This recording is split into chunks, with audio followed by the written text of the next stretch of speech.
So I read a book a long time ago. It's about Desert One. And one of the reasons that Desert One failed was aircraft couldn't complete the mission. And I'll do a podcast about it at some point. But so they wanted to get the best pilots for Desert One to go there, fly into Iran and do the refueling and rescue the hostages, right? Some of the pilots, or at least one set of the pilots, the helicopter pilots, came from flying Air Force Two. What's the helicopter? What's the president's helicopter? The Marine Corps, it's HMX-1. Okay. That's the Marine Corps' helicopters. That's the presidential helicopter squadron. So maybe it was those guys. And those guys, they're not playing around. Any issue with that bird at all, and it's not flying. Yeah. And so there's, in the main rotors on a helicopter, there's hydrogen inside. There's like a tube that has hydrogen in it. And then there's a hydrogen sensor that will tell you if there's something wrong, if there's a crack, if there's something wrong with those blades. This hydrogen sensor goes up. Oh, we got a problem with our blades. We need to land. And that's the way that they keep those things safe, because you can have, some kind of a stress fracture or something in your rotor blade, and if that thing comes apart, you got major issues.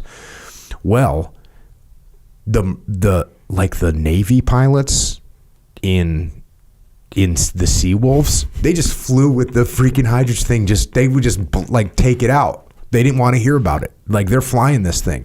The Army pilots were like that. So there was a lot of pilots that were just saying, hey, dude, whatever, pretty much whatever. Hey, get it fixed later.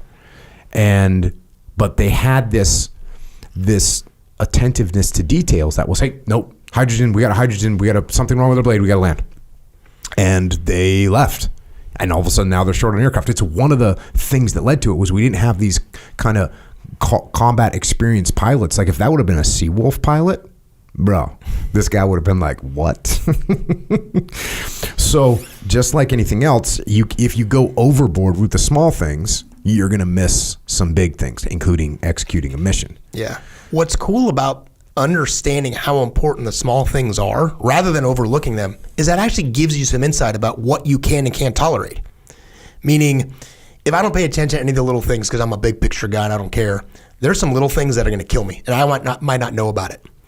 But if I'm sort of obsessive about knowing all those things, what it actually gives me in an airplane, and really in anything, it gives me an understanding of that little thing, that is a little thing. We're going to ignore that and we're going to press. Or that little thing, it's fine now, but if it leads to this and this, then we got a problem that could get worse. Or that little thing will get us killed.